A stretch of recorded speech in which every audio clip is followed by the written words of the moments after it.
Did you eat anything? Or I ate something yesterday. What is the difference between anything or something?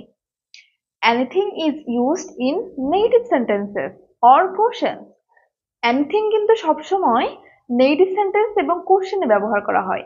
দেখো, example, did you eat anything? তুমি কি কিছু খেয়েছো? No, I did not eat anything.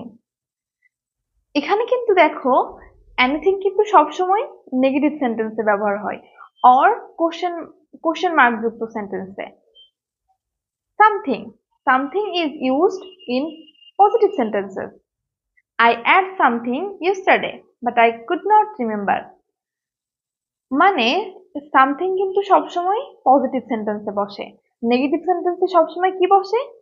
Negative সেন্টেন্সে সবসময় বসে anything. Positive সেন্টেন্সে সবসময় কি বসে? সামথিং। Thank you.